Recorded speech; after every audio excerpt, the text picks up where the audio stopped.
We're gonna get started. No, I'm fine. It's okay. I'm not the star here, so. Okay, good afternoon, everybody. I think we're going to get started here. Welcome, everybody, to the Wilson Center. My name is Gib Clark. I'm the program associate here with the Global Health Initiative, which is proud to be sponsoring today's event. And thank you so much for coming to today's discussion of public health democracy, U.S. and global health disparities in breast cancer. Before we get started, I see some new faces, so I'll just tell you a little bit about where we are. The Woodrow Wilson Center was started in 1968 by an act of Congress to serve as a living memorial to President Wilson, as he was our only president to have had a PhD, for better or for worse. The idea was to bring together the worlds of ideas and policy, which Wilson always described as a common enterprise. The Global Health Initiative, the sponsor of today's program, was formed in reaction to the fact that here at the Wilson Center we have about 20 programs and projects, and almost each one of them was doing health in one way or another. So the center came together to form a program that could house all this health work, but also to look at a few other things specifically, and those include health's impact on development, the role of international and national institutions on global health policy, infectious diseases, and emerging health technologies. For today's session, we're thrilled to have three experts with us to discuss U.S. and global health disparities in breast cancer, including Doris Brown, who served as a Woodrow Wilson Center scholar here last year. We are also launching, at least in draft form, it's not quite published yet, but a publication that will be forthcoming. If you did not pick it up on your way in, I encourage you to pick it up on your way out, titled also Public Health Democracy by Doris. There's much more biographical info than what I'll tell you right now in the handout that you picked up on your way in, but just very briefly, let me tell you a little bit about our three presenters.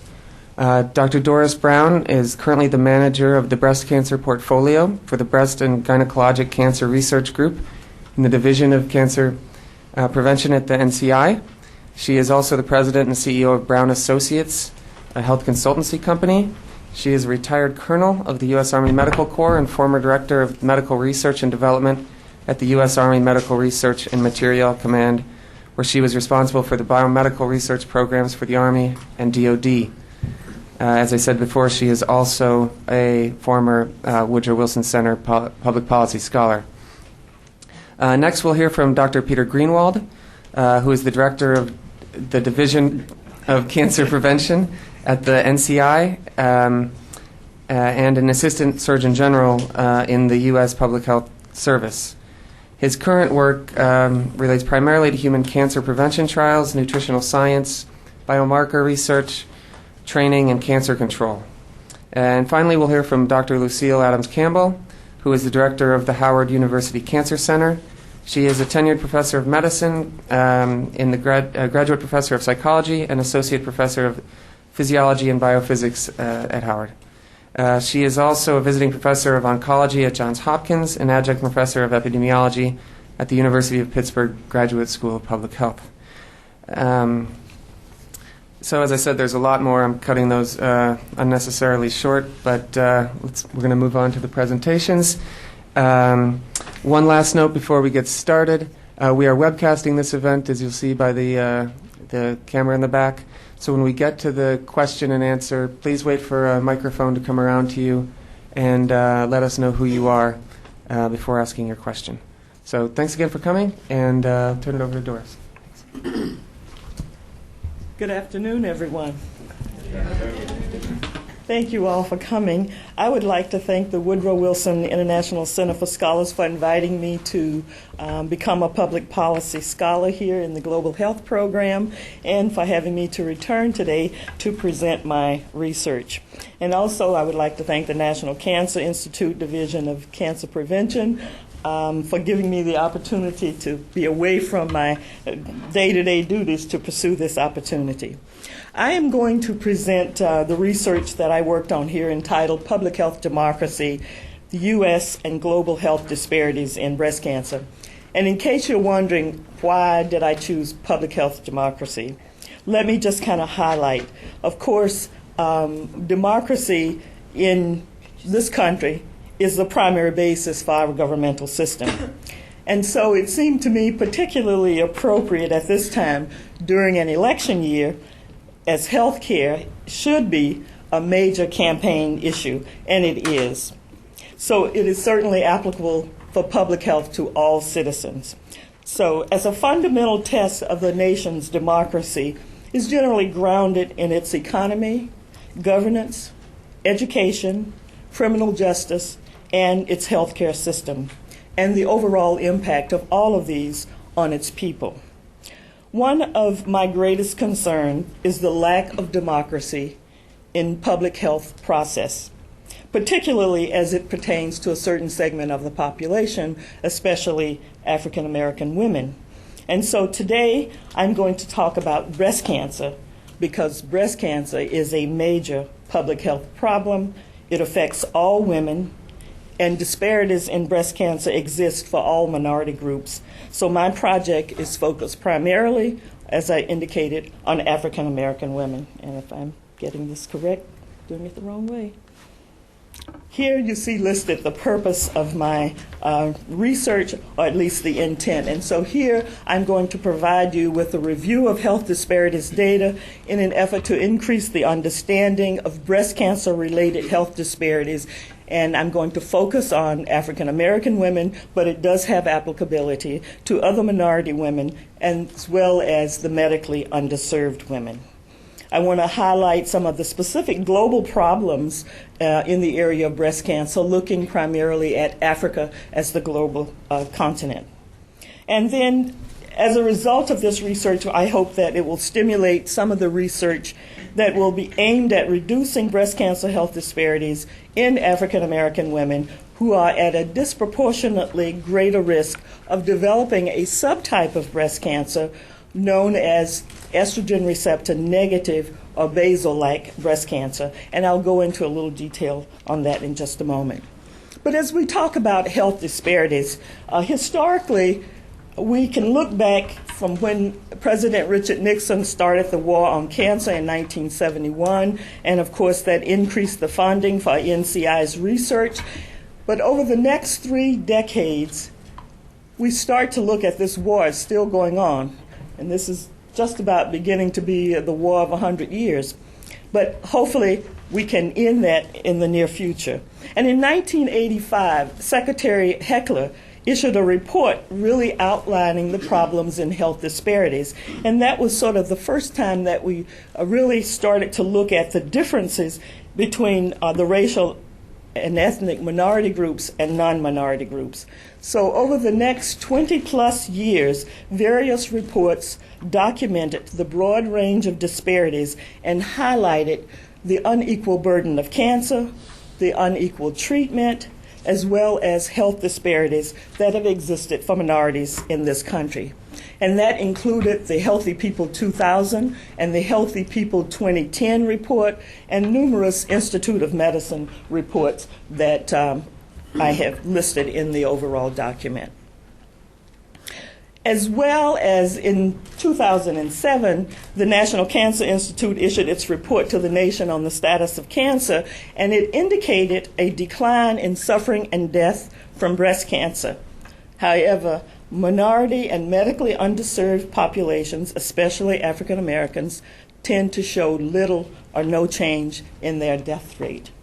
And here, globally, you can see that there's a rising incidence of, and that is number of new cases of breast cancer among women throughout the world. And most of those cancers occur outside of the United States.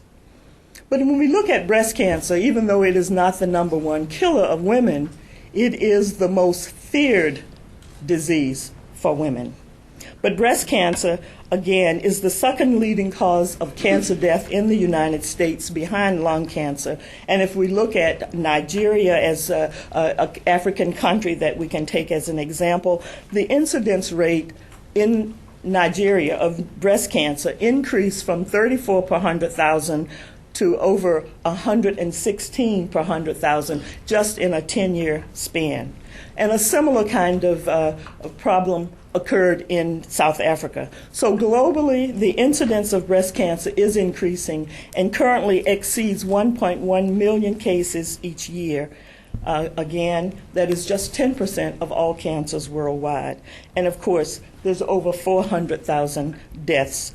And here, this is just, again, showing you in all of those cancers. And you can see, again, on your, I don't know wherever you're sitting, but to the left is the developing countries and to the right, the developed countries. So you can see as you're beginning to look at that, the blue is the incidence rate and of course the green is the mortality. And you can see that the incidence rates are really equaling what we're seeing here in the United States.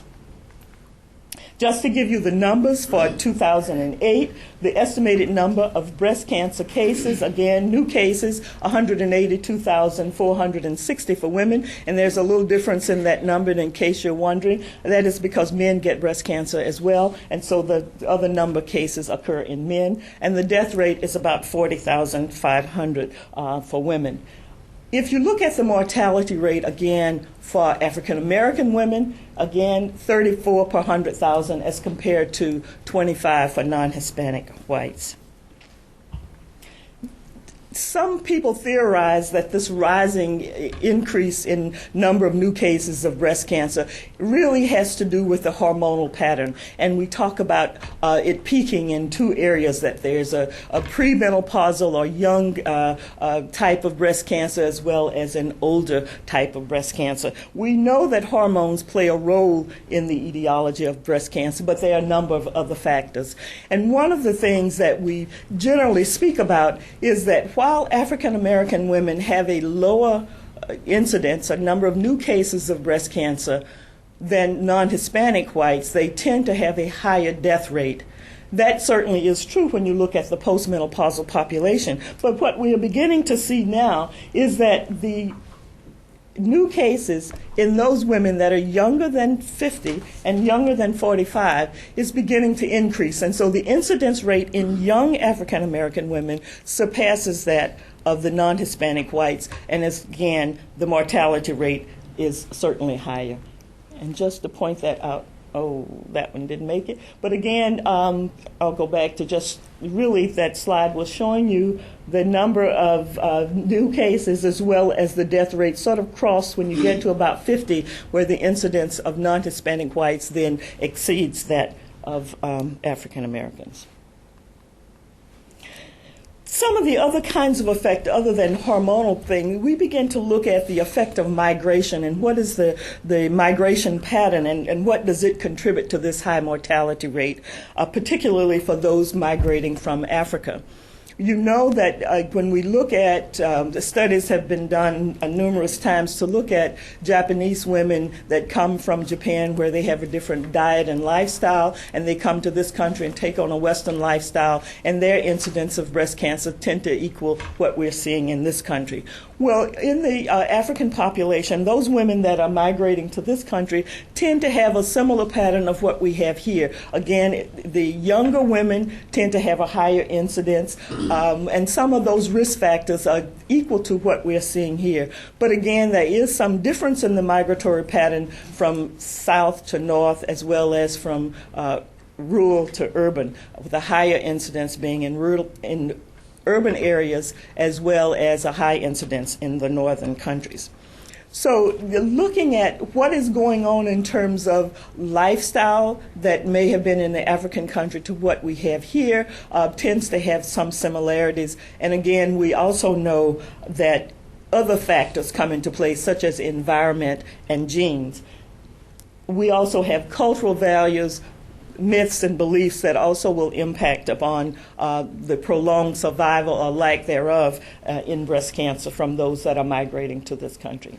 So looking at socioeconomic factor and environment, very, very key factor. Those that have a lower income, a lower educational status, again, tend to have a higher incidence of breast cancer.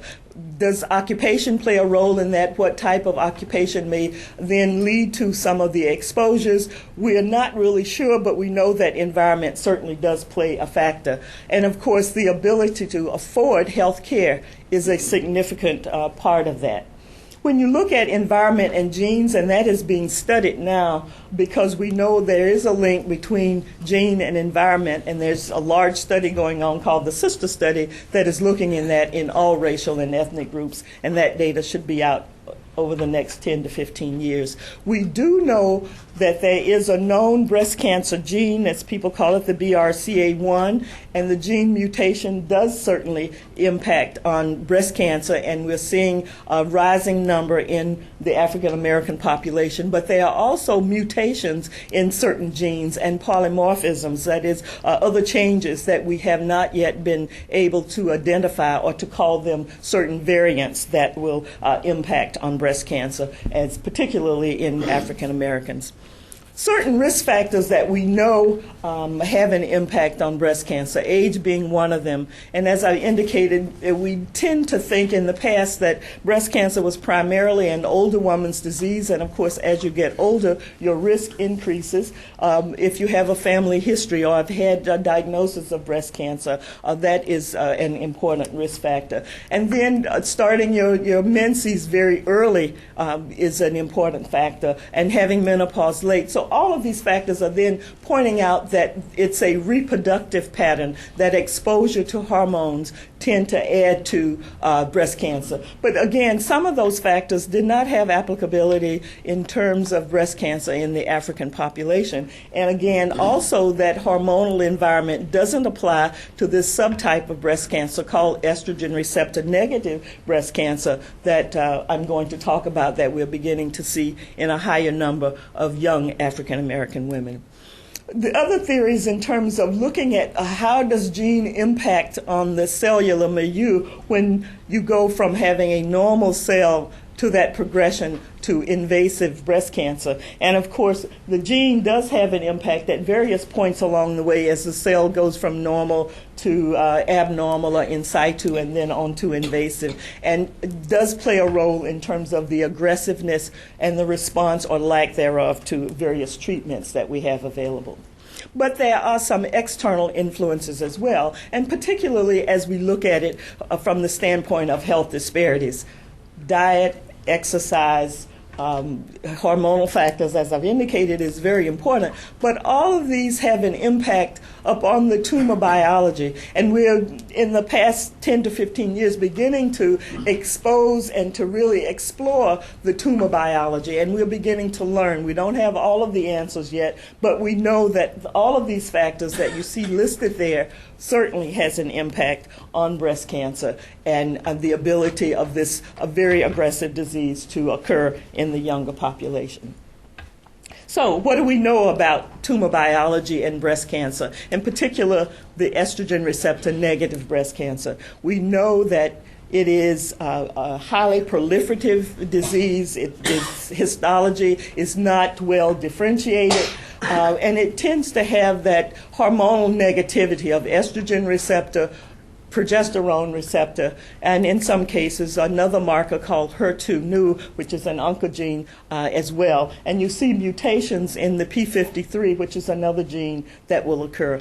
Again, it occurs very early on. And so we're looking at, in this young African American population, a biology that is very aggressive, and overall it does not survive as well.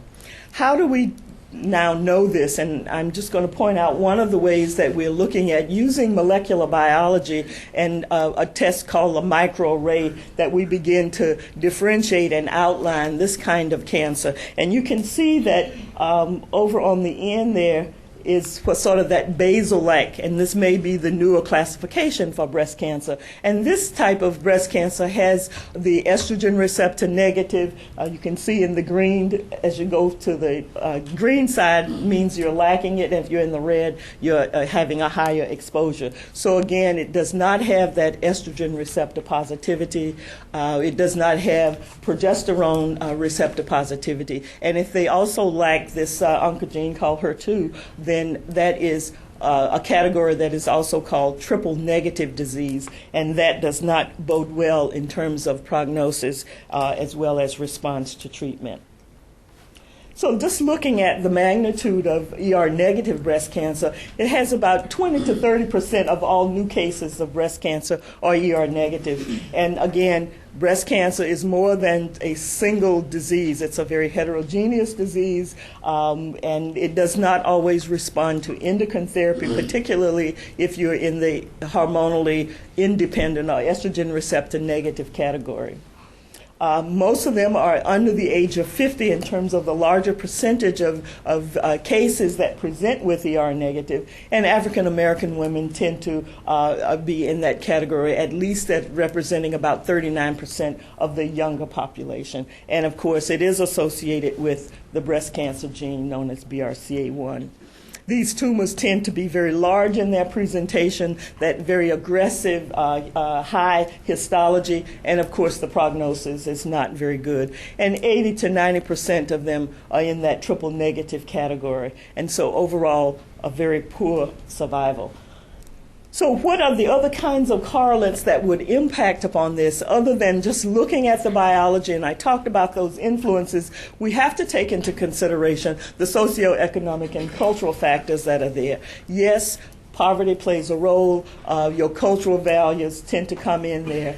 But things that what I consider modifiable would really be your lifestyle changes. And so the second area of looking at diet and exercise and obesity, and we are becoming a very fattening country as obesity is becoming almost the norm here and may in itself become the next chronic disease that we have in this country. And it impacts not only breast cancer, but a number of other diseases as well. And so age at diagnosis and family history also plays into this. So we're taking all of those factors together. We can then start to see what can we do to alter the health disparities in ER-negative breast cancer. How much is biology and how much is socioeconomic? And I think you have to take both of these factors together when you're looking at coming up with the answer.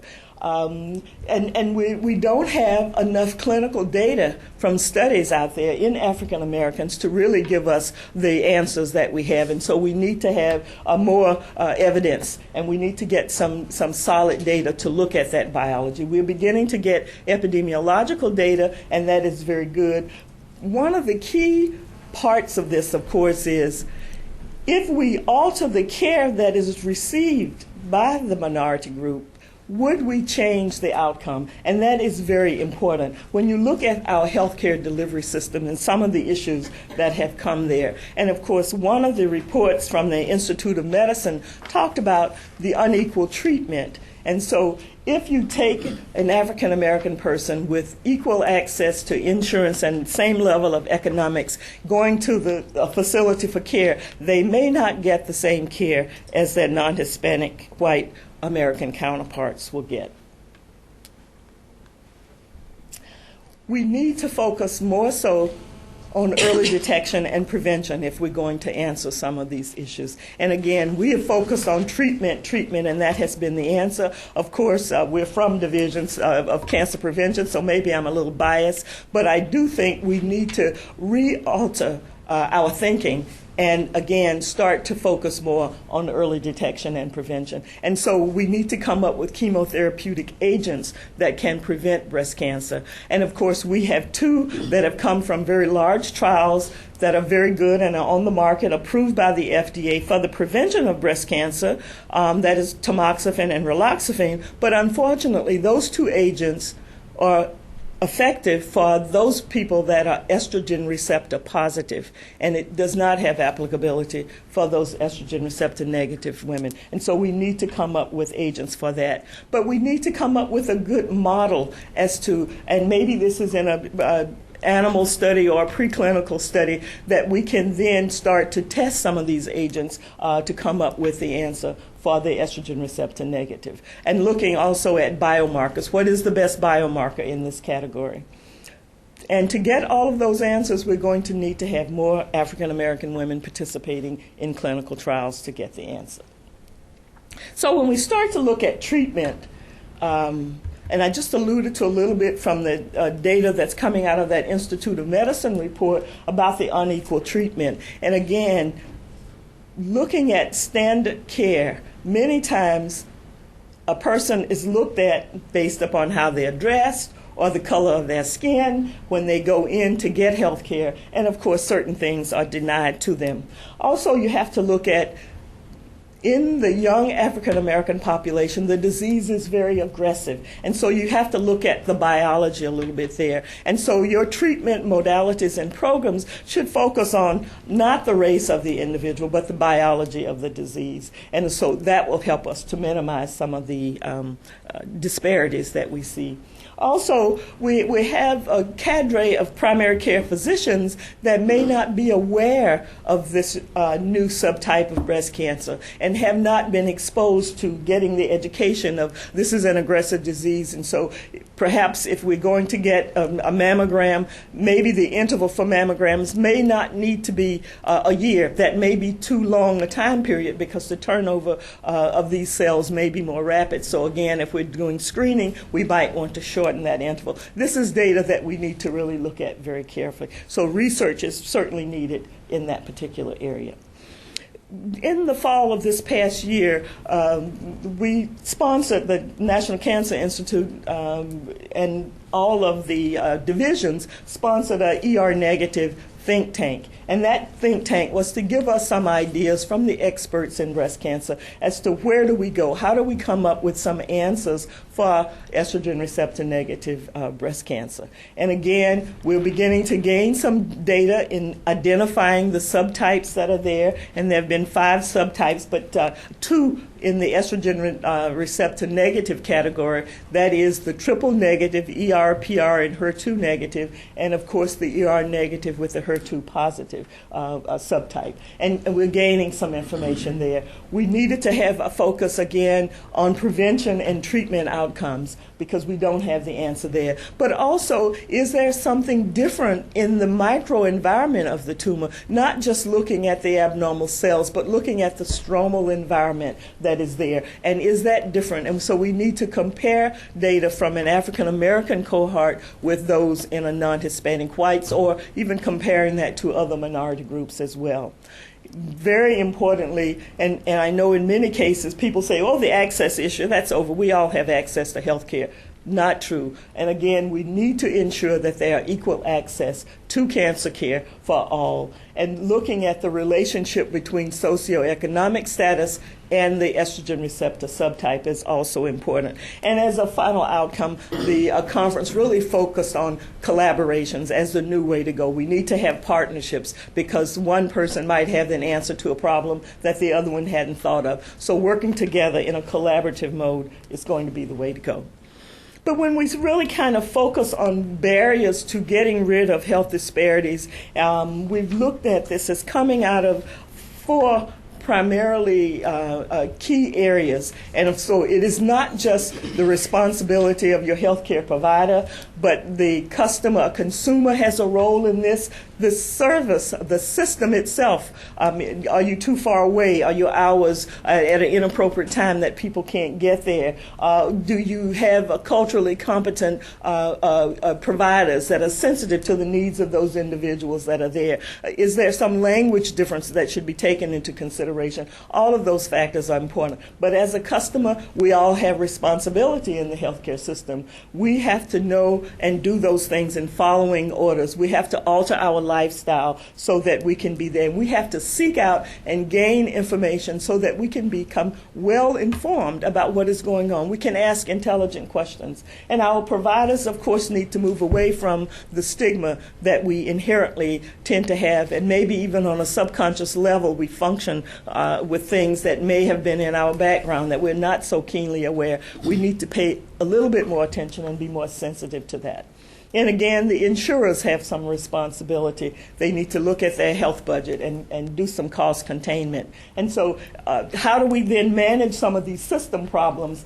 I think one way to do that, of course, is to move towards prevention, design an effective program that is going to take into consideration, after you've educated your providers and you've taken on the responsibility, incentivize your prevention program. And that might mean for your employees that go in and are doing that job, if you do your prevention screening and standards that are there, your boss will give you a day off or give you a little bonus in your check. And for those doctors, if they are really practicing prevention and they have new codes where they can bill for some of the prevention measures, so that may be an incentive for them. Or they may get a bonus at the end of the year. And then for the insurers and for the hospitals, again, giving them some tax write-off for then practicing prevention. And I'm not just saying lip service to this, but really getting into a true preventive mode so that we can alter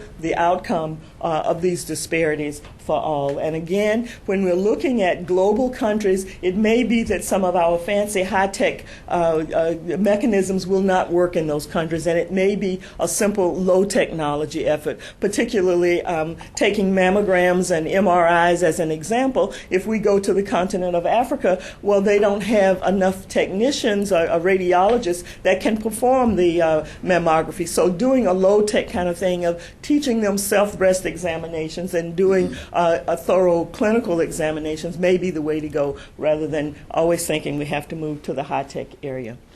What does this have to do with policy, and what are the implications that are there? We know that as the incidence of breast cancer is increasing, we expect that it will go from 10 million to 20 million new cases by the year 2020. 70% of them are likely to occur in developing countries. The mortality rate, again, is going to increase as well, from 6 billion a year to about 12 billion. So how do you stop this? I mean, it's just, to me, it seems like a no-brainer that it is focusing on prevention. We need to look at early screening and detection, removing some of the barriers that are there, and of course recognizing that race is more than a social construct. It is a barrier, and we need to take that into consideration. And so eliminating all of the negative aspects in terms of health disparities. So I come up with a little, graph here that looks at barriers on one side and looking at possible solutions on the other. And one, looking at the lack of health insurance because of the nearly 20 million people that don't have health insurance. We need to come up with a universal or a single payer health insurance. Again, we need to look at some of the comorbid conditions that might also impact on a negative outcome for those African Americans or other minorities that come in with a diagnosis of breast cancer. So you need to evaluate and be aware of that. Again, looking at and increasing our knowledge on biology is very important. And again, I won't go through that whole list, but again, prevention is there, incentivizing some of those steps that are there. So while we talk about policy and this is not all gloom and doom, but I really want to show you the impact on our economy if we do not stop and start to do something about this. Cancer, again, accounts for more than 7 million deaths worldwide, and as I indicated, it's about 3/4 of them occurring in developing countries. And that equals to about 100 million, and a daily is a disability-adjusted life years that's there, and that's going to be about 100 years. And to show you what that is in terms of data, looking at cancer as a chronic disease, the impact is greater than $1 trillion a year, and that's with the T, not the B. So, and that number is expected to rise to $6 trillion by 2050. And again, that economic impact includes not just taking care of the person with the disease, but all of the related costs, the loss of time from your employment, the sick days, the caregiver's role that is there, and taking in all of those requirements. So when we look at chronic disease management, right now it's costing us about $277 billion a year. And as I've indicated, that number will increase when we start to look at businesses and governments to over $1.3 trillion. And some of that costs, particularly for cancer as one of the chronic diseases, and this is really based on 7 chronic diseases: heart disease, which is really number 1, cancer, stroke, diabetes, hypertension, mental health, and pulmonary conditions. So those are the 7 chronic diseases that these numbers are really based on. The direct cost that can be avoided just by taking care of cancer equals about $37 billion, and the indirect cost about $373 billion. So if we can start to show a decline in the mortality and the impact of these diseases, again, we can lower that cost. And this is just a graphic impact of showing you at the top, just looking at the cancer care that is there. And again, the total cost in economic output versus the blue, which is just the treatment. So again, this incidence, as I've indicated, is certainly on the rise, and that cost is going to rise with it.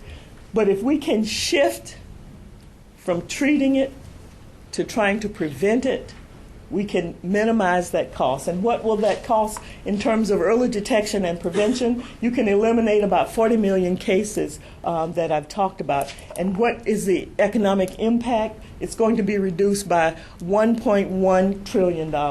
And again, that will give you a gain in your gross domestic product at about $900 billion. And again, your treatment costs will decrease by $200 billion. And that's a year.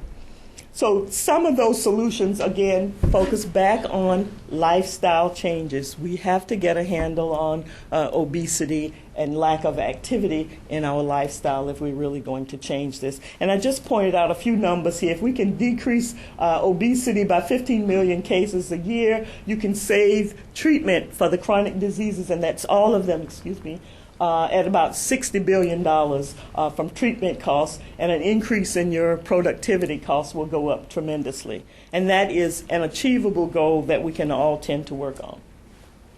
Some of the other needs that we see in terms of breast cancer in African Americans, we need to have, as I've indicated, greater studies. We need to involve them in the clinical trials that are there to increase our research in the estrogen receptor negative area, developing a good preclinical model, and then focusing on the prevention. So in conclusion, breast cancer is a heterogeneous disease. We are beginning to change our classification, and a little controversy is there whether we should keep on with the morphological classification or then going to look at more of this new molecular science way of classifying it. And I think maybe a combination of both is the way to go. We really have to focus on the tumor biology and looking at that in terms of this very aggressive disease and the answers that may be applicable in the African American population. Race matter, whether we don't want to bring it up or try to put it under the table, it is there, and we have to take it into consideration. We have to look at that in combination with our socioeconomic status and all of those factors. We have to then be sure that every citizen, whether they are African American, other minorities, or non-Hispanic whites, receive the same standard high-quality care that we're offering, whether you have insurance or not insurance.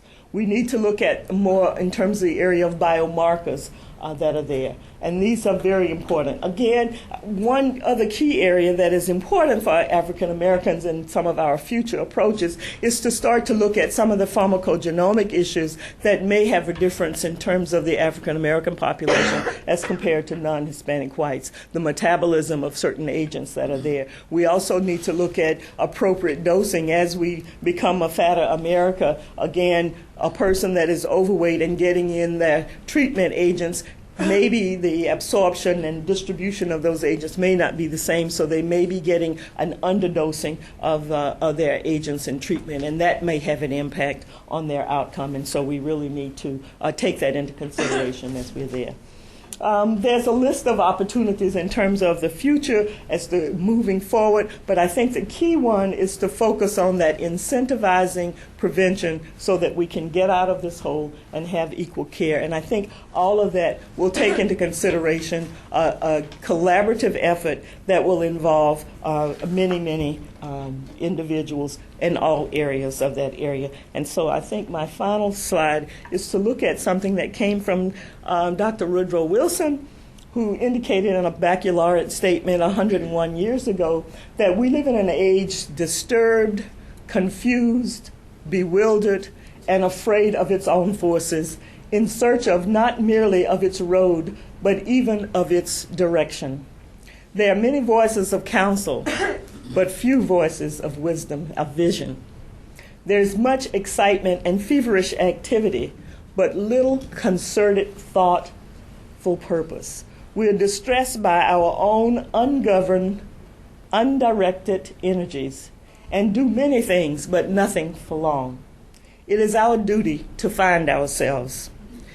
And it is not only our duty to find ourselves, but it is our responsibility to right the inequities in healthcare, to strive and achieve unbiased, high-quality, affordable healthcare, and to finally reach the goal of true public health democracy in breast cancer for all citizens. Thank you.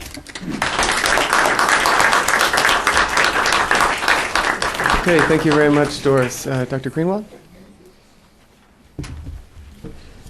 Thanks. First, let me say how proud we are at the National Cancer Institute of Dr. Doris Brown for this tribute to her as a Woodrow Wilson public health scholar and for her work at the National Cancer Institute.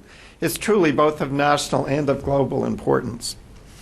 Dr. Brown has extended our efforts to address momentous cultural and environmental and socioeconomic factors to include both our understanding of tumor biology, which is influenced by environment, by how you live your lifestyle.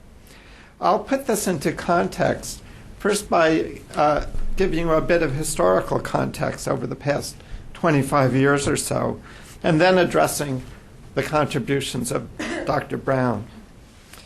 In the 1980s, I began directing NCI's Division of Cancer Prevention, which that also had control in its name. And at that time, each NCI division had a board of scientific counselors which oversaw our programs and voted to approve or not approve our investments in cancer research and in applications. At that time, in the early 80s, the person running our population programs was Dr. Claudia Baquet, who's now at the University of Maryland. And one of the board members was Dr. Lou Sullivan, who was president of Morehouse, but went on to become HHS secretary under the first President Bush.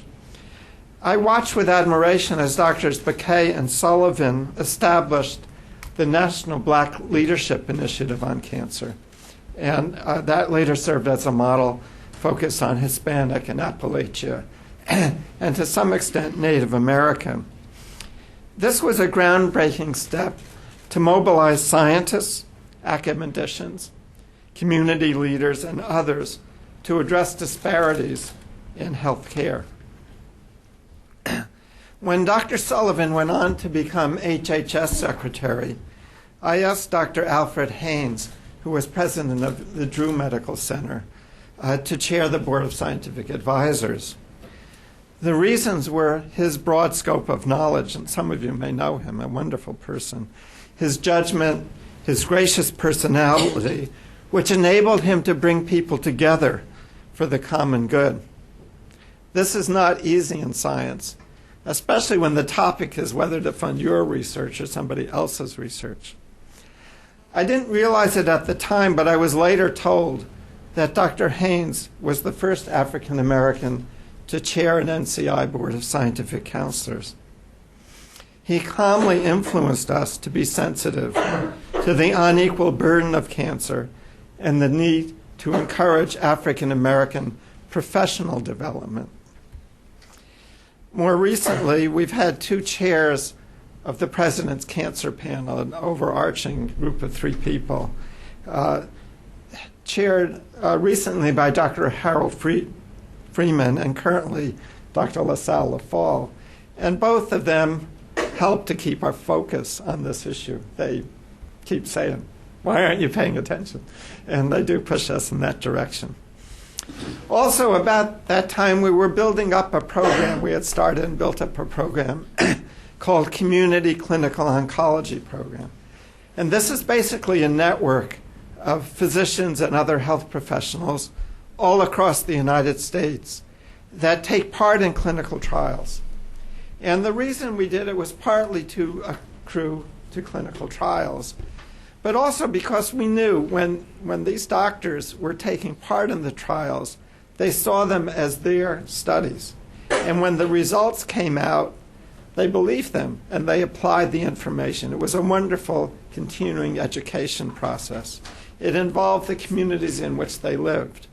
We also found from a few selected studies that when you're a participant, a patient, on a trial, you usually do better no matter which arm, whether it's one drug versus another drug or a preventive versus a placebo.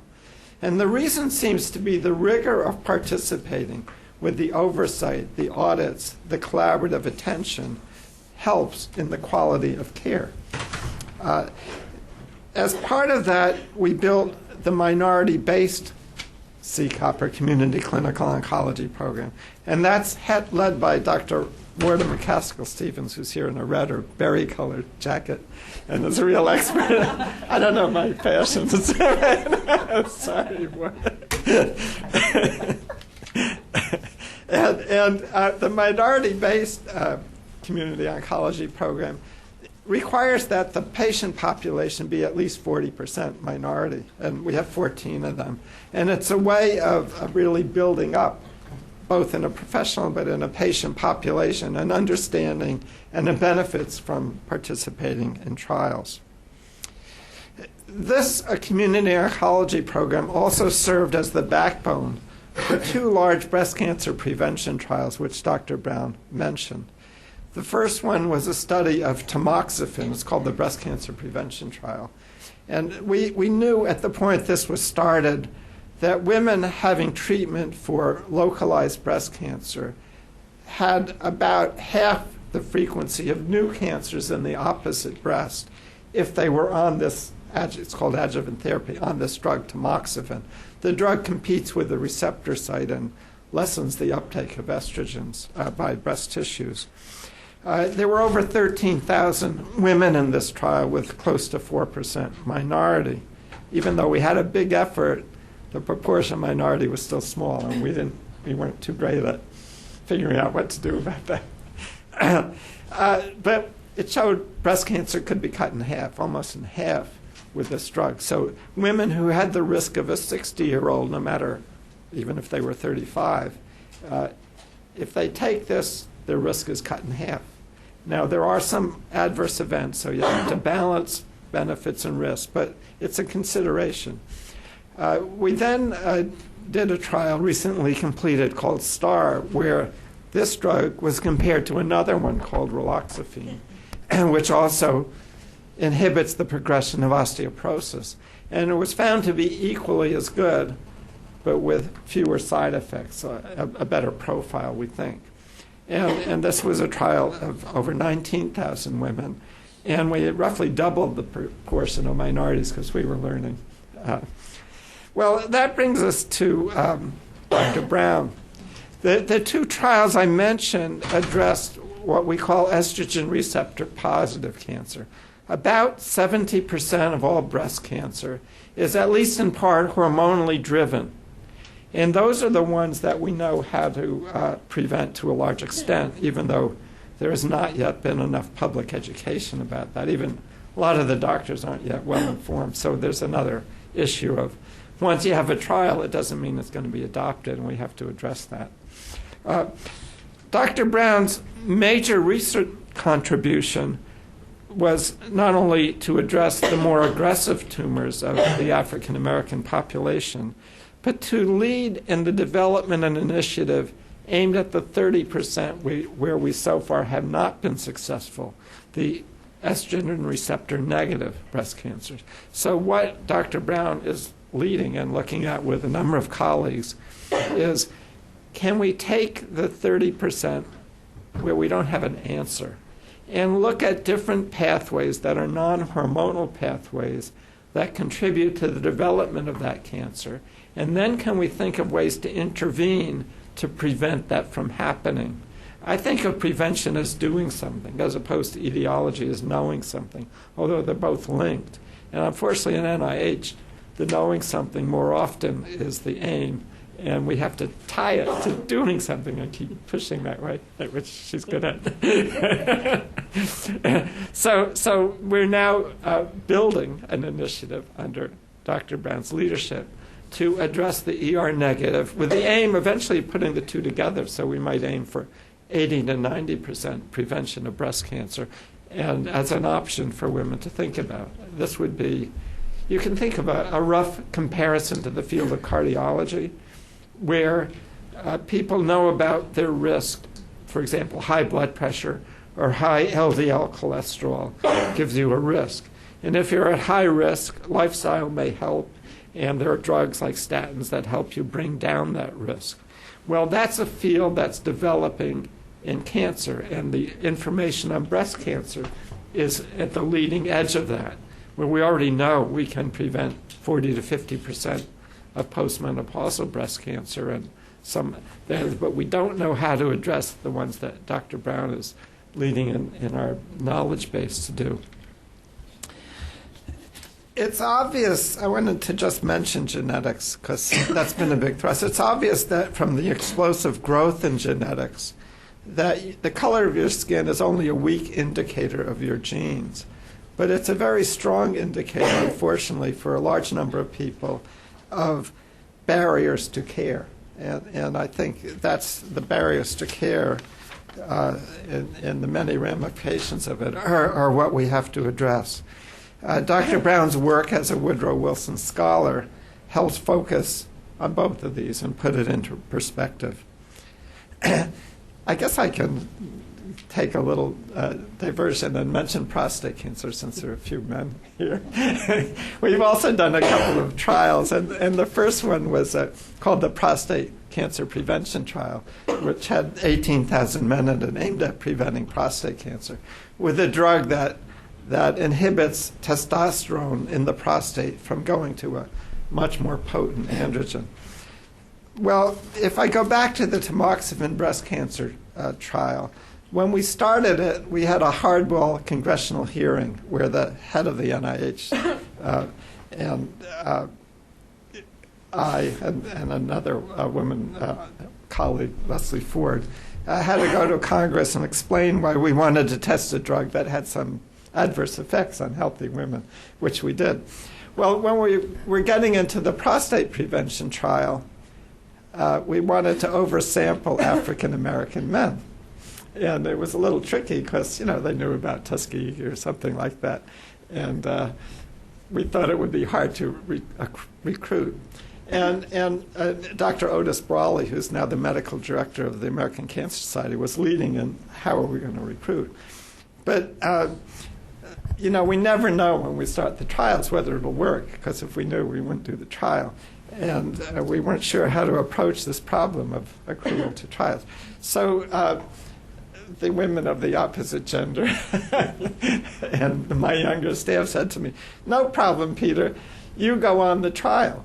And then if it doesn't come out right, you can go to Congress and explain that you knew the benefits and the risks and you did it yourself."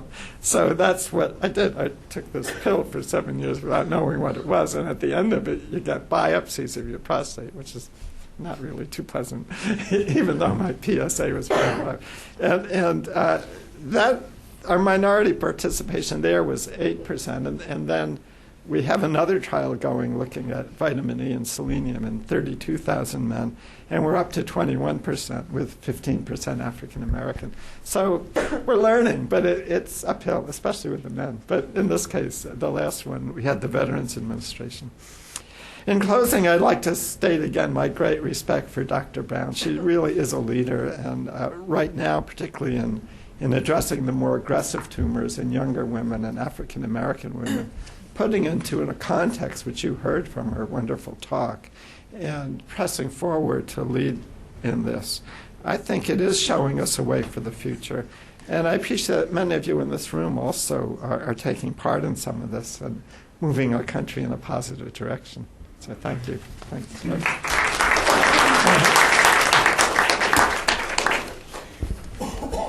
Okay. Okay, thank you very much, Dr. Greenwald. We have one more presentation, and then we'll have some time for questions. Dr. Adams-Gaynor? Good afternoon. I want to thank Dr. Doris Brown for inviting me to give a response, which I was absolutely stunned that she would have the nerve to do, but very thankful that she asked me to do the response, and also to thank the Woodrow Wilson International Center for inviting me. The question that I must begin with, are we living in a first and third world country, similar to South Africa, when it relates to cancer health care? The global cancer statistics rates for breast cancer comparing developing and developed countries gives the impression that for breast cancer, among African American women less than or equal to 45 years of age, that there are virtually no differences. Yet, we as Americans say we live in a developed country. Clearly, this is not the impression that we get from the data presented today by Dr. Brown for the ethnic minority segment of the population that we have spent a lot of time on today, African American women. The global cancer statistics reveal that the incidence rate of breast cancer exceeds 1.1 million each year, 10% of all new cancer cases worldwide, and more than 400,000 breast cancer deaths.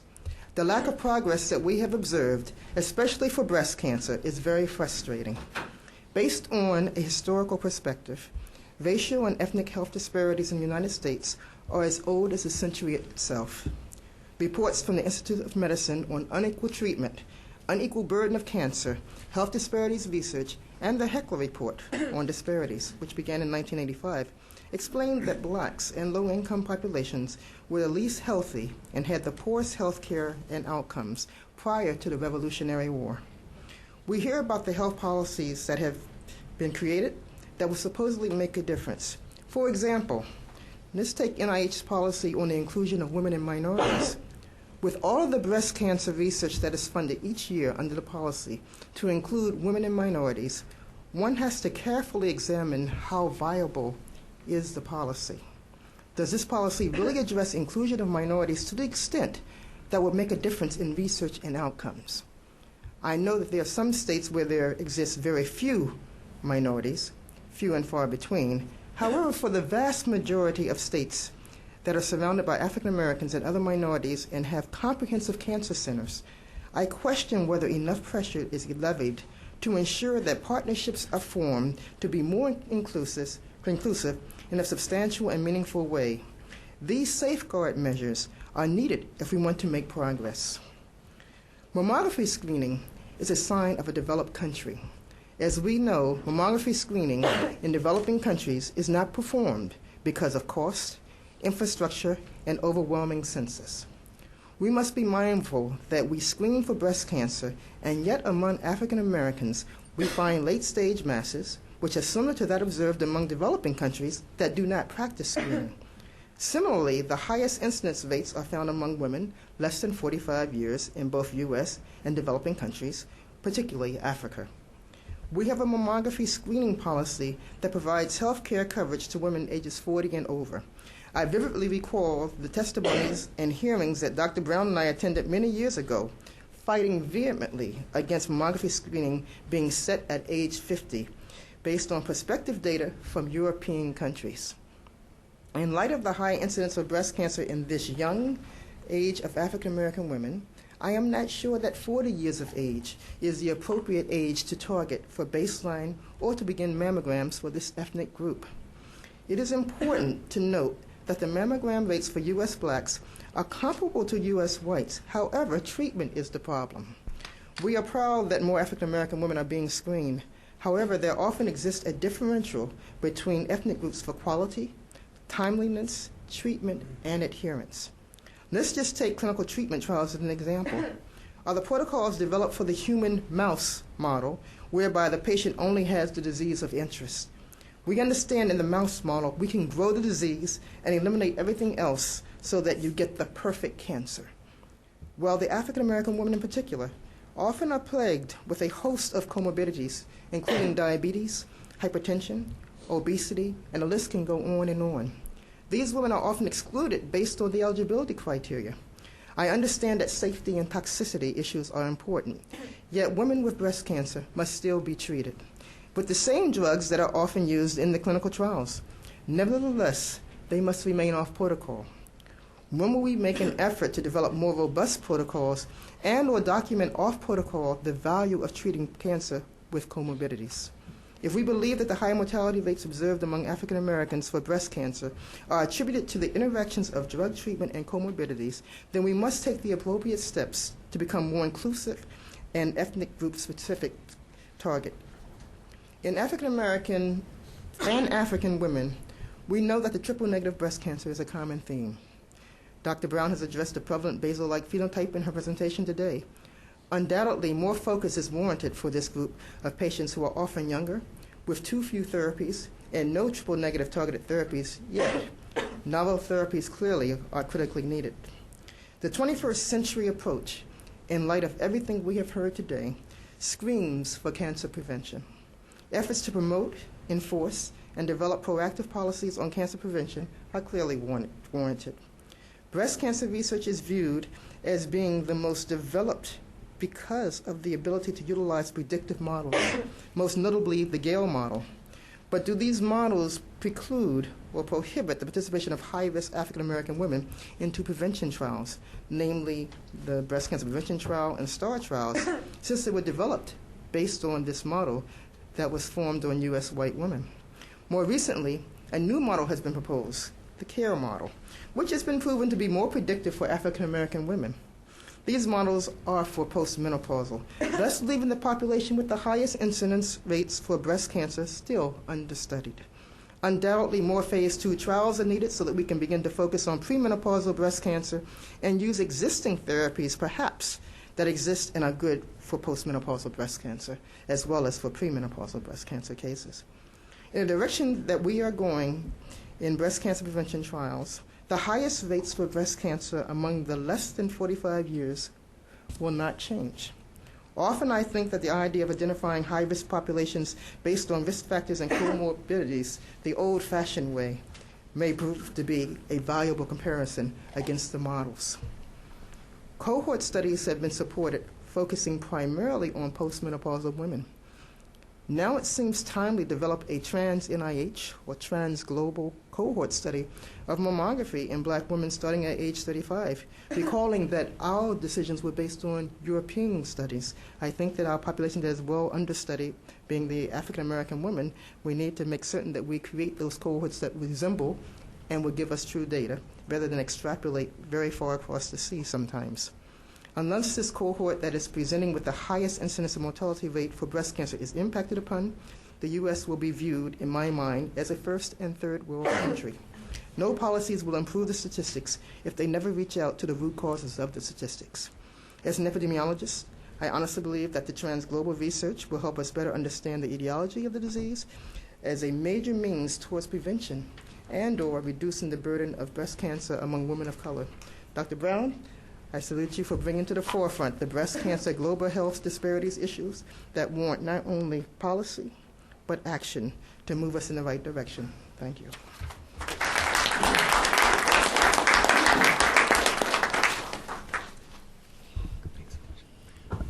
Okay, thank you very much to our three presenters.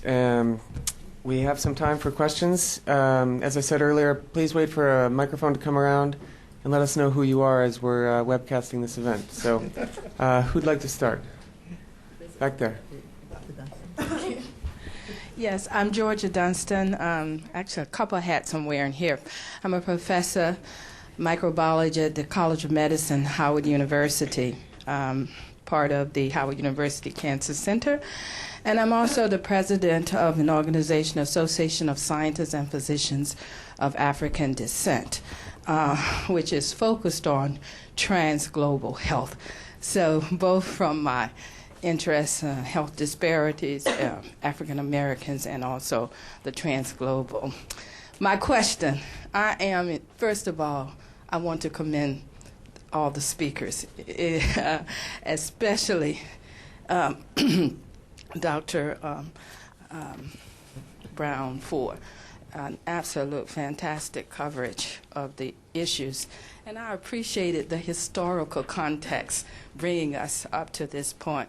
And my the director of our cancer center, Dr. Adams Campbell, for truly placing the issue of where we stand as this nation in this regard. Now, my question. Dr. Brown, I'm excited the microarray studies. The question is, what are they showing in terms of any new proteins that are emerging or disproportionate amounts or increase over the ER positive? So what do we have emerging from those microarray studies that will give us some biomarker measurements characterizing this ER negative? And in terms of the trials that are coming forth, I'm particularly interested in to what extent are we including, say, non-African Americans or, say, whites in with ER negative. I admit that that's not common, but the question is, do we have whites that fit the biology of the ER negative, and to what extent are we trying to over-represent those also in the ER negative studies so that we may be able to truly get at the biology of the ER negative and move away from the racial connection, knowing that there are blacks that have ER positive, even though the ER negative may be disproportionately high. Yes, thank you. Again, the microarrays, again, looking at the protein, we are beginning to look at the outline of data, and we haven't seen newer markers. Of course, you can look at some of the cytokeratins, and the intent is to go back and look at, and as you know, we have many years ago just looked at the estrogen receptor and the progesterone receptor, and now we are getting sort of standard in terms of the HER2. But we're also beginning to look at, on the microarrays, you can look at the cytokeratins and you can look at all of those proteins, but there's nothing new in terms of genes. There may be some variants that will show up, but we don't know what it means. So those studies are new, and we are hoping to look at more of them. We need to have tissue from both populations, and as you indicated, yes, there is a segment of the ER negativity in the non-Hispanic whites, and again, in the initiative that we are working on at the National Cancer Institute, we want to stimulate research that can look at a comparison of all racial and ethnic groups to understand what the differences really are. We don't know yet, but we're just beginning in terms of the ER negative. Yeah, I could add that looking at the arrays related to genes rather than proteins, which is an earlier step, there is some work. Dr. Funmi Olapati at University of Chicago is really world-class in studying women in Africa compared to African American women. But when you get to the proteins, we don't have anything that's been validated in the sense that a second lab can replicate the test and show that it's meaningful. So it's still fairly primitive. The aim and markers, the candidate markers, now there are only a few that are very far along at all, and they tend to be tissue markers, which aren't very good for prevention because you have to have the cancer cells. But the aim is to look at a serum marker or some other type of marker, sputum or urine or something, but mainly in the blood. And it might not only be the protein, but the glycoproteins, the sugar part of the molecule, can change the charge and the folding of the protein. And that may refine our ability to look for blood markers, but we still have many years to go. We're not up to date. Since you're we're not at a point of applications. We're not really close. But I think as we look toward early detection, I don't think we'll do another mammography study. Even the last ones in mainly white populations were in the 1980s. And since it takes so many years, we're more likely to say, let's look at the forefront of biology and see if we can come up with early detection tests for all segments of our population that are meaningful as we look forward. Since you're in microbiology, I should also mention there's a commonality and an interest in inflammation that a lot of people in immunology and microbiology are very well informed about, and so it's a discipline where we can learn a lot from each other.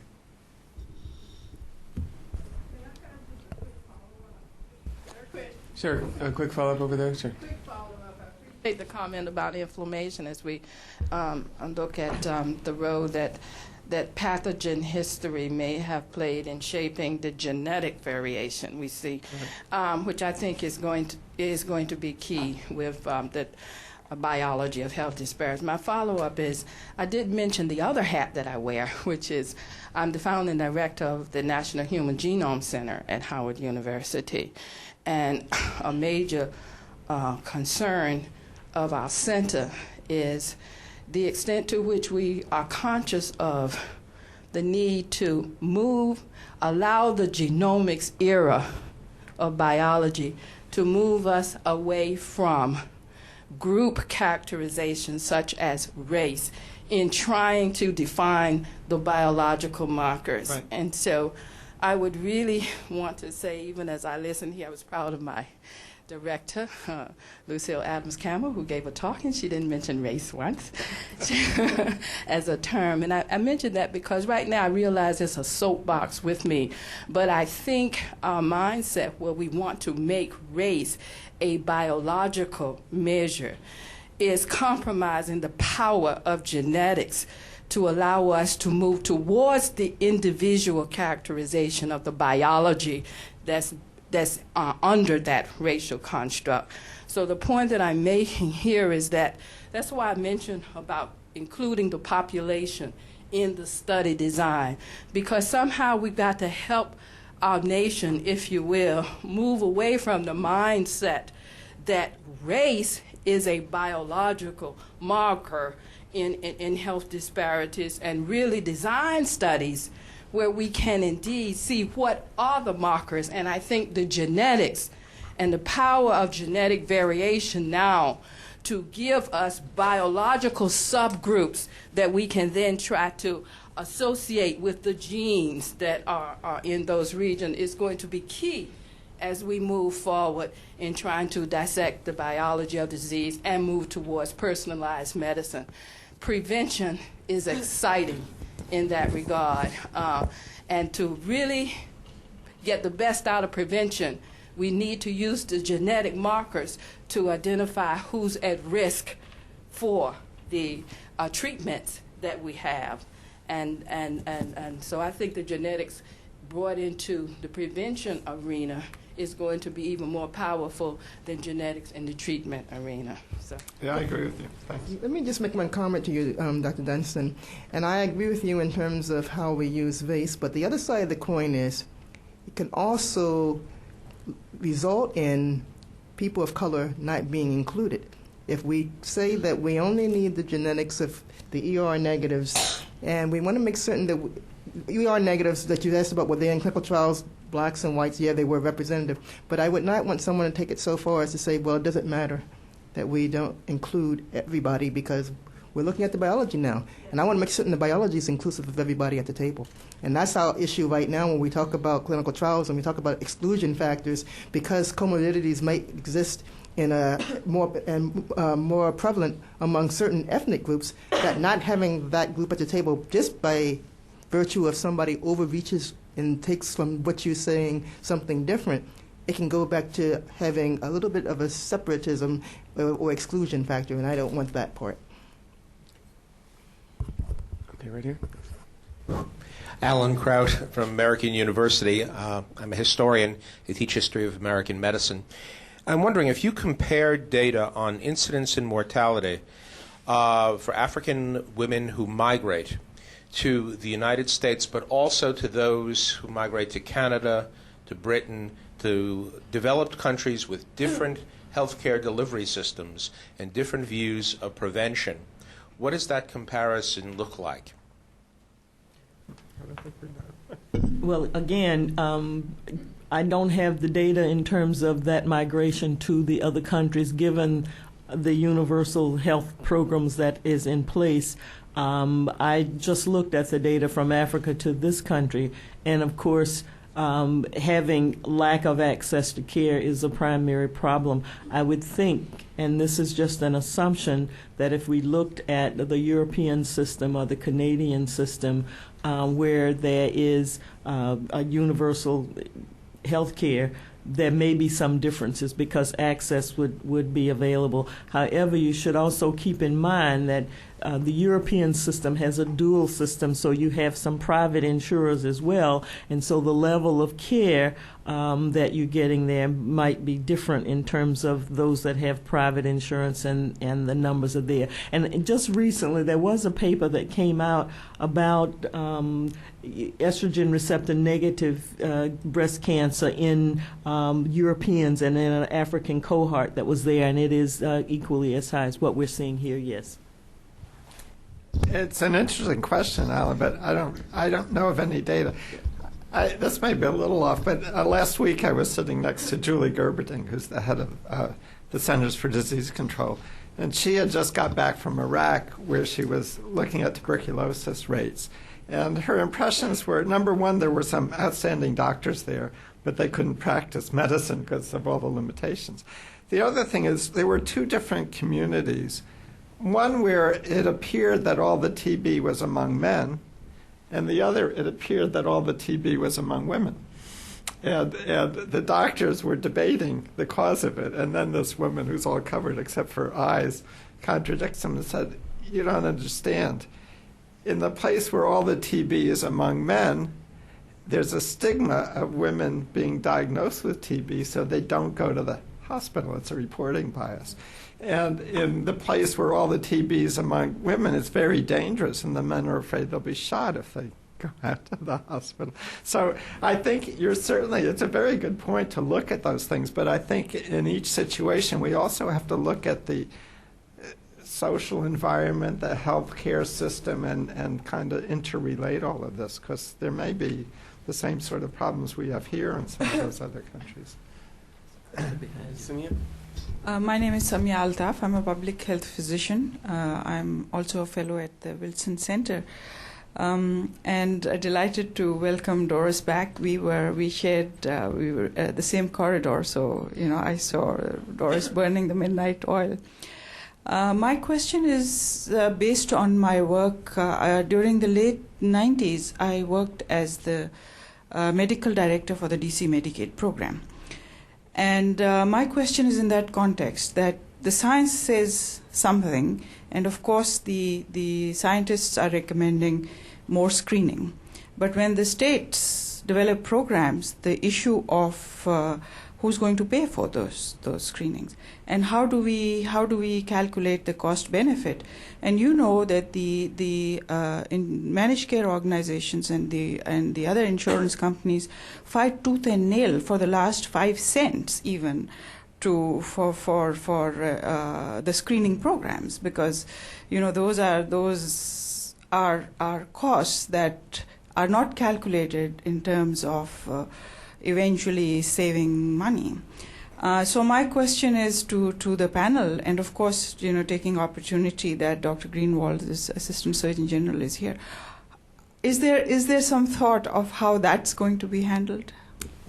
Let me take it in two different aspects.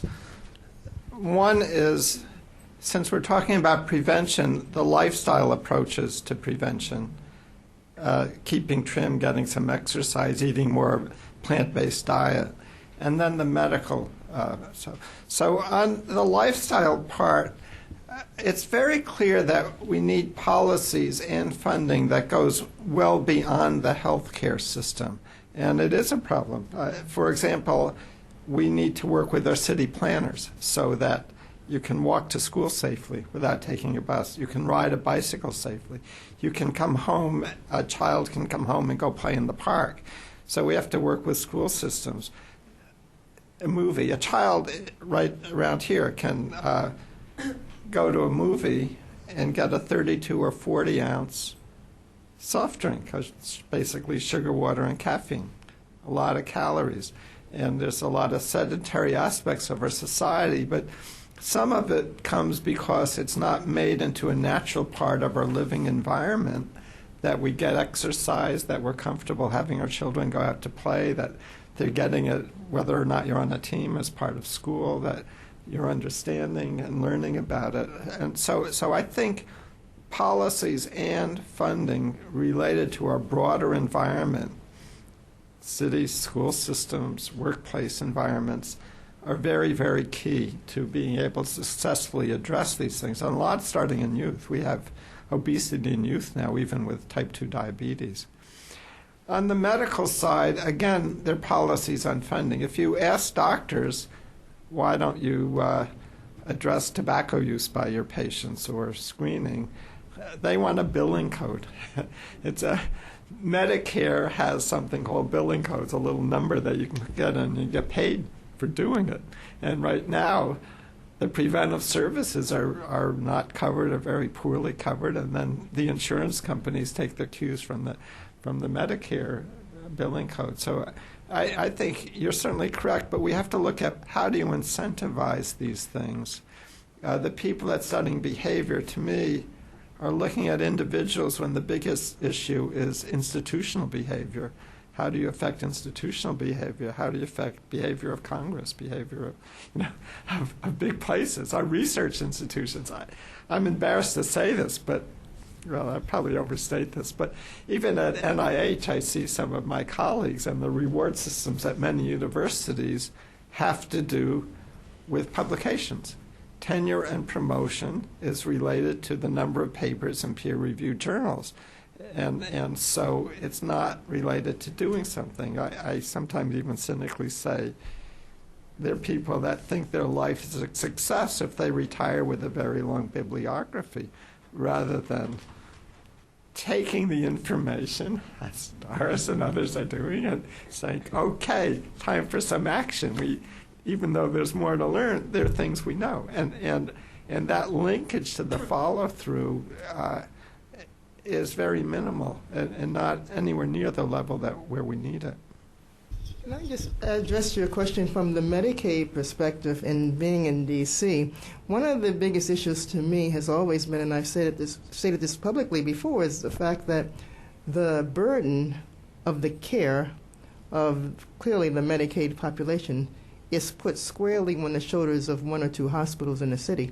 And if we have more than, maybe, I forgot now, 12 hospitals in the city and surrounding areas, and only one or two hospitals are really suffering and going in the red, taking care of the Medicaid population, there's a bit of inequity there.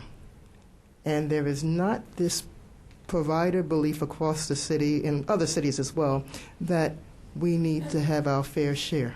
Because I always thought that we can get much further if we could divide up all of the burden, in the sense of financial burden, across, or more evenly distributed across the city or across the states, as opposed to saying, okay, well, D.C. General closed, so now we make Howard that county hospital, which I keep saying that's happening, and then the other hospitals don't want to take those patients and don't take those patients, and one place grows and the research becomes bigger and bigger, and the other place doors come close to shutting because the burden is there, the care is there, and I think it's the job, it's the duty, it's what people are supposed to do. So I think that the unequal burden of provider care is really very, very bad. I think you really have to equalize that across all the system so that it becomes both rewarding as well as a penalty for those that do not want to share in that burden. And if you equalize that out, I think you wouldn't have the inequities in the delivery system. My name is Maureen Lopina. I'm with La Leche League International. And I wanted to bring breastfeeding into the conversation and ask the three of you to comment. We know that not breastfeeding is a risk factor for both pre- and postmenopausal cancer, breast cancer. Breastfeeding initiation and duration rates in this country are far below the healthy 2010 goals, far below. And unfortunately, they're lower in African American women than they are in white women. They're lower in women with lower education. They're lower in teenage moms. But I'd be interested in your comments on that. And what can we do to support the African American community in increasing the rates of breastfeeding initiation and duration? Well, it's interesting that prolonged breastfeeding is looked at as a preventive method in terms of breast cancer. However, when we look at the African women that are younger, it didn't seem to have that benefit in protecting them from the estrogen receptor negative cancers. And so, yeah, for that particular subset. So again, I think because they have long, 18 months of breastfeeding, but yet those younger women that are having estrogen receptor negative cancer, getting breast cancer with a higher percentage. And I think, again, we need to start to look at the biology and seeing what is there. And I think the reason why you're seeing this increased incidence in that population is they're getting the tumors that are not hormonally sensitive. And so, again, when you start to look at those tumors, we then need to come up with another factor. Breastfeeding has always been a very healthy thing because, again, you're getting a healthier child, et cetera. And so that is something to stimulate. We don't have good numbers in this country because, again, as you say, African American women tend to have the lower group in terms of breastfeeding. But the number is increasing in the younger population now that are getting pregnant and breastfeeding. It's becoming more of a trend. And so we can do a study to look at that. There have been actually time trends where what you're saying is true today, but there was a period where white educated women were bottle feeding, then they shifted to breast. There were these shifts over time, so it's a little tricky to analyze. I wasn't clear if you were asking about the women themselves or their children that they're breastfeeding. So on the women themselves, there are epidemiologic data that young age at first childbirth is associated with a lower breast cancer risk, and a late age at first childbirth, like over 30, is somewhat higher, maybe 3 times higher than under 18. And there's no, as far as I know, we don't know exactly why, but there's some theories that it has to do with how the hormone change of pregnancy affects breast tissue, or even whether it lavages out some cells that might become cancerous. So there is a possible relationship of the pregnancy and breastfeeding, although it doesn't really bear on the duration of breastfeeding. On the duration of breastfeeding, there have been some theories about, and this was with women with many children, the number of anovulatory cycles affecting ovarian cancer risk, not so much breast cancer risk. Now, on the other side about children, there's only, I would say, some scientists having their toe in the water about whether prenatal exposure or early infancy exposure, which might affect the immune system or other things. There's some, I would say, very shaky ideas right now, but it is an avenue where it would be useful to have more research. From the public health perspective, I can say that when you go into certain countries, you see on the billboards everything about breastfeeding. We don't see that here. We don't drive down the street or look on the buses or the metro and see any public campaign about the importance of breastfeeding. So perhaps our whole marketing plan, we're not educating people in mass or in class. So sometimes I think that, particularly for your question, I think that we need to evaluate what really would happen if we educate people. It's really tough to say, if we're not really doing this now, how can we get people to do it? And I think one thing would be to educate, and mass system, to try it that way. But we also have to be very mindful of the fact that we don't tend to live that extended family in the United States like you might see in Africa. I remember being in Nigeria, and the person who has the baby, after they have to go off, the grandmother is nursing. It's like the lactating woman forever. But it happens. And so the lifestyles are different And also the idea of having fresh water, clean water. We live in a place where we, supposedly, unless you read the paper on any given day, have clean water. But there are countries that don't. So the reason that they really promote it have been often different reasons. It's not about cancer.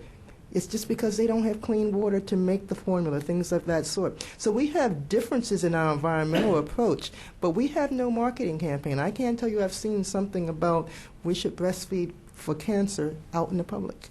So I think unless we do that, and if we do that, then it'll be really interesting to look at the impact of that type of campaign strategy on people that are having babies, younger people having babies. I'm not in that baby business, but... Yeah, but it wasn't, it wasn't protected in the African population. It was Marion. I'm Marion Johnson Thompson, and I'm at the National Institute of Environmental Health Sciences, NIH. And I'd like to first thank Doris for that fantastic presentation, as well as Lucille for that absolutely fantastic response. And then Dr. Greenwald, thank you for allowing Doris to come here and do that work. I talked to her during the times she was going back and forth, so I know she really appreciated that. But I wanted to ask both Doris and Lucille to comment on what I would consider some myths, two myths. One, in particular as it relates to African American women, young women, premenopausal, who get breast cancer, and it seems like there's some genetic component there. But, from anecdotal information you hear about these women going to doctors with, a lump or something that they're really concerned about, and the doctors say, oh, it's nothing to worry about. You're too young.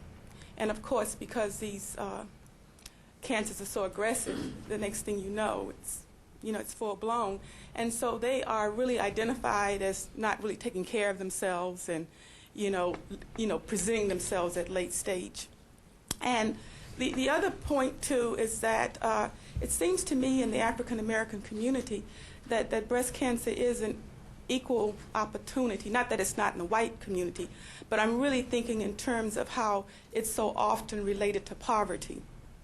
And I think that both of you will know the same women that I know that have been diagnosed with breast cancer and some that have died. And then thirdly, the point about unequal treatment. It's not necessarily unequal treatment because you don't have health insurance.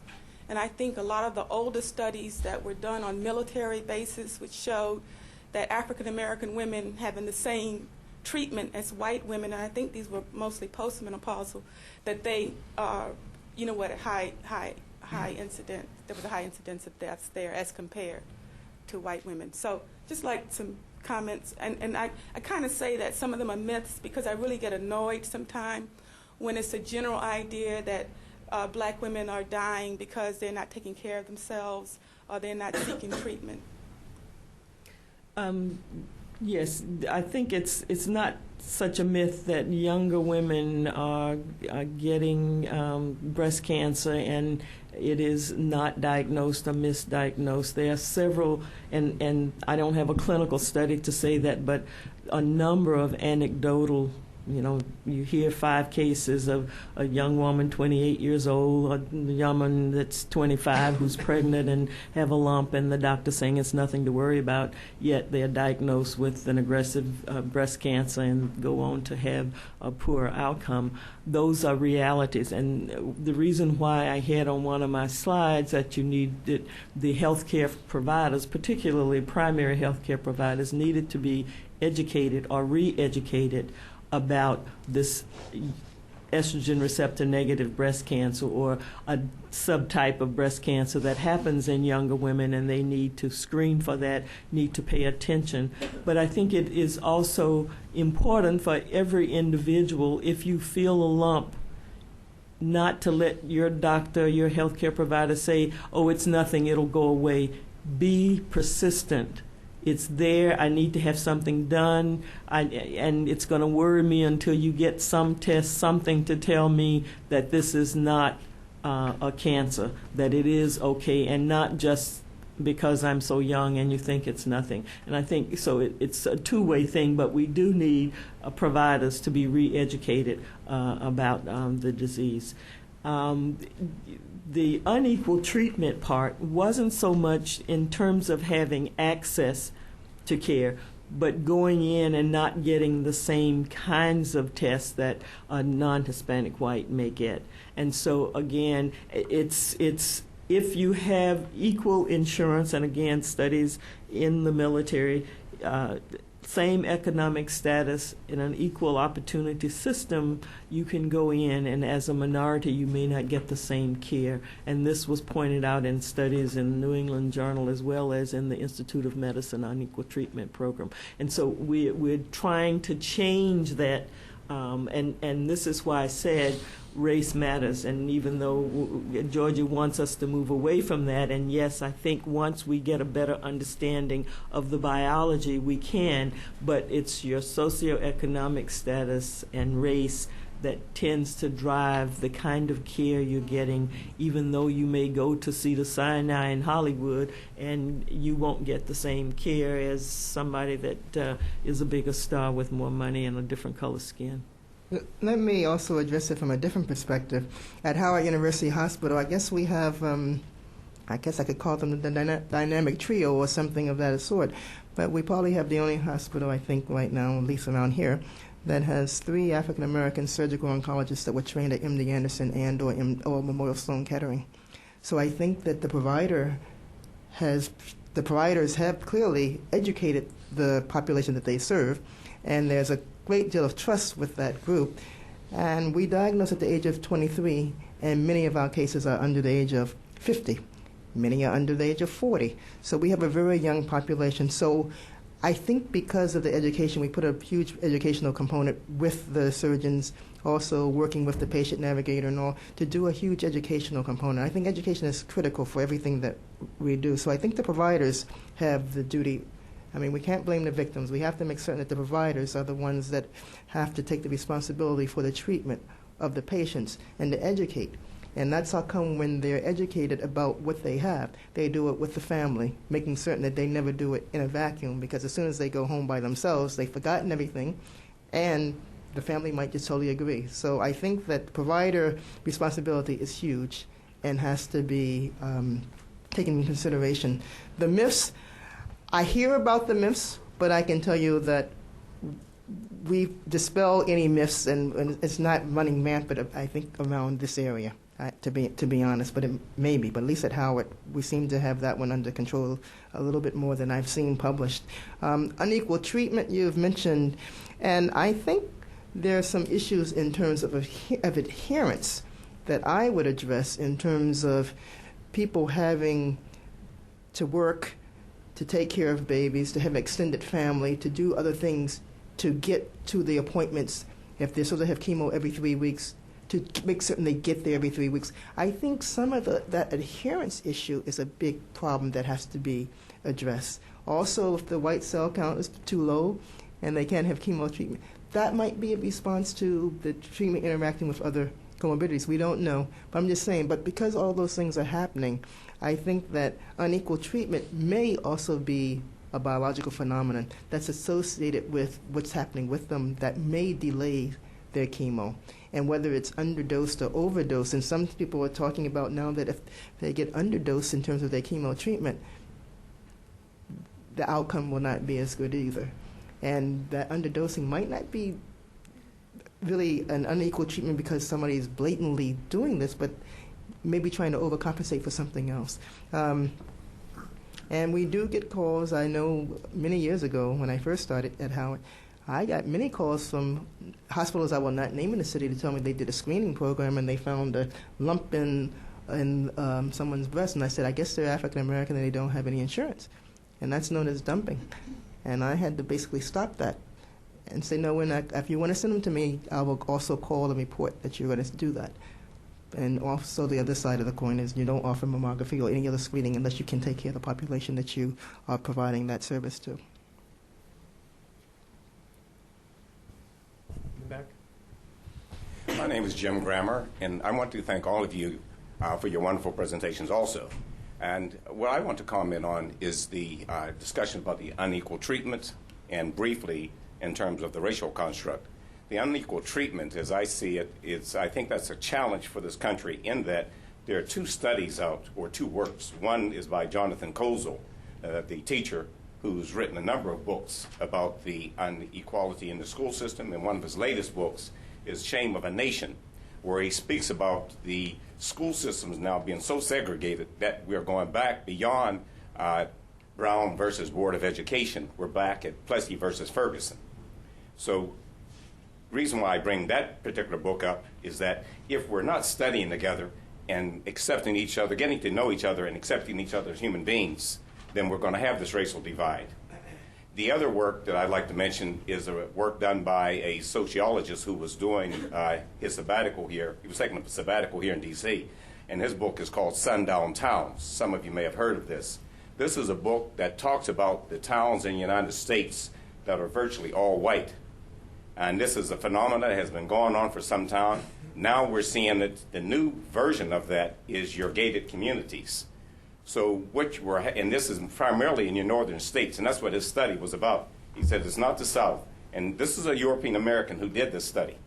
I think it's important because if you're coming out of an all-white town, you're not in school with people who look different from you, then you're going to carry those attitudes with you into your workplace. So these are things that I think work against the wonderful work that you're trying to do. I would like to comment briefly in regards to the racial construct. I think this is something that we need to pay attention to when you look at the African diaspora, those who are dispersed from Africa and going through other countries and winding up here in the United States, Brazil being a good example. Just to summarize briefly, in the United States, we think of race, we define the way you are racially by the one-drop rule, which to me is ridiculous if you know the plantations and the number of people who came off those plantations who were fathered by white fathers and went north and passed as white. In fact, a couple of people have come out of that closet and said that they lived for white for so many years. So what is whiteness? And that, in fact, there's another work on that, a book done by another European American called The Construction of the White Race. That's a book that's very informative, which ties into the last point on the African diaspora. When you have someone coming from another country where the definition of whiteness is not the same, what do you do there? Brazil being a good example. In Brazil, as you possibly know, that one drop of white blood makes you white. And you can be darker than me, but because of that construct, then you're white. That person comes to this country with another attitude. So I just bring these things up, but just to add on to what you're doing, I think what you have shared with us is very informative, and I applaud you for that, and I just hope you continue to work, especially Dr. Brown. Thank you. Why don't we take one other question right away right here? Okay, I'm Karen Johnson, and I'm from the National Cancer Institute, and I work with Dr. Brown. So I've really enjoyed the input from our three speakers today. And the question I have deals with incentives. So there were a couple of examples in the discussion that I thought were really interesting in terms of incentives. So Dr. Adams-Campbell mentioned that there are hospitals in the D.C. area, for instance, who see a disproportionate number of Medicare or Medicaid patients. And then the other question has to do with lactation and nursing, that sort of thing. In our society, I think it may be difficult for women who are working and things like that to make the effort to be able to nurse their children long term. And I wouldn't close the door necessarily on long-term nursing and lactation for breast cancer prevention. And there's an investigator named Dr. Leslie Bernstein, and Doris has interacted with her as well. So there could be some potential for nursing in breast cancer prevention. So my question is, how can we go one step farther and beyond saying incentivize these things? Just how could we do that? Where would we get the reward for the hospitals that handle more Medicaid patients? And what kind of reward could we offer to women who go to the extra effort of nursing their children? She knows you. Yes, okay. Again, in terms of what would be the rewards for those hospitals that would take an extra burden, I think then the city budgets would put in some additional dollars to fund a wing of that hospital, to give them, based on a pro rata basis of number of patients that you've seen that are underserved, that don't have insurance, as opposed to other hospitals in the area. You may give them some additional dollars in your budget. I don't know if there are any city planners here, but they probably would poo-poo that idea. But I think that would be one thing to work. The breastfeeding, and again, if we have some data to show that breastfeeding stimulates the immune system and makes this child healthier, that can be looked at as a preventive method. And so therefore, that mother, even though she's working, may get some bonus of having an extra half a day off a week, or it's something in that way, but it has to be something that is acceptable to the individual and also a win-win situation on both sides. Maybe there's a way to show that increased productivity in terms of outcomes for that individual. They can go and work at home, so they'll telecommute and breastfeed for 2 days a week versus the one, and then of course they can get a half a day off or a day off or get a bonus in their check in terms of additional dollars. I think it's something that has to be worked out with each program, and from an employer standpoint, a provider standpoint, an insurer, et cetera, so that everyone benefits. And you may get a tax break on your income taxes or something, since we're in the income tax mode, but we won't give you a stimulus of $600. I think I have a problem. I think I have a problem with this incentivizing program, because maybe I'm being altruistic or something of that sort, but maybe there should be a de-incentivizing program for not doing something. I don't know whether we need to pay people always to do the right thing or become socialized medicine. Something we're doing is absolutely wrong when we should pay a physician, pay a hospital to do what their profession is, to take care of people. Now, I remember many years ago reading the D.C. Council budget, and I saw that one hospital, which I won't name, received something like on a line item for $5 million to take care of the indigent, and they never took care of the indigent. Those mistakes shouldn't happen. But my problem is, I heard all this is incentive. Everybody wants to be incentivized. I don't understand that concept. Maybe the penalty part I understand, but I don't understand this, because everyone is, to me, you're incentivized once you said no, because we should penalize because of that behavior. So I probably can't address how I'm going to pay a hospital to do hospital work. I don't know. Well, you can turn it to the other side and de-incentivize them so that you take away something that they have. I don't own any hospital, so I can't do anything. Yes. Well, one way, some of the health plans, like the Kaiser sort of plans, that pay for the number of people that you cover rather than paying for each occurrence, may well put an incentive on the side of prevention and early care and good care. So there may be some systems, and the person that asked about, I think, Alan, what about looking at other countries? There may be some systems that do provide an incentive without paying for what they ought to be doing in the first place. I think we'll take one last question, and I think we need to wrap up. Right here. Yeah. Someone else can go. Let someone else go. Mine can wait. Oh, you haven't had a chance to ask a question. Why don't we give the last word to you? Well, mine is more of a comment than a question. My name is Brenda Grammer. And in response to... Pardon me? No, go ahead. I'm sorry. My comment is in response to the apparent inequality of African American patients receiving treatment in your hospitals, for example, in D.C., other than Howard University. I think we have to keep in mind that most hospitals, as far as I know, are for-profit. Howard University is not. And unfortunately, we've come to a place in this country to look at everything we do with a bottom line. Healthcare disparity, unfortunately, will go on unless a study such as Dr. Brown's is taken by NIH or NICH, whatever the acronym is, and raised at a higher level. We're in a political season. Healthcare is the number 2 issue behind the war. And I think those people who are charged with the research, development of treatment modalities, whatever, have a responsibility to raise the issue at the highest level,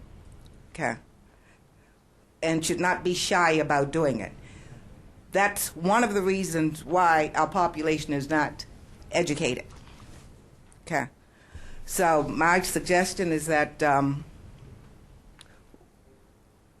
Mr. or Senator Obama, Senator Clinton, Senator McCain, if they want to talk about what they're going to do about improving health care in this country, need to be made aware of this kind of study. And I'm serious. I'm not just saying this tongue-in-cheek. But we could talk all day. We can meet. We can research, come up with findings. Unless it's placed before the people who have the power to do something about it, nothing's going to happen. Hate to sound pessimistic, but that's just a comment that I think I needed to make. Okay. And I think that's a great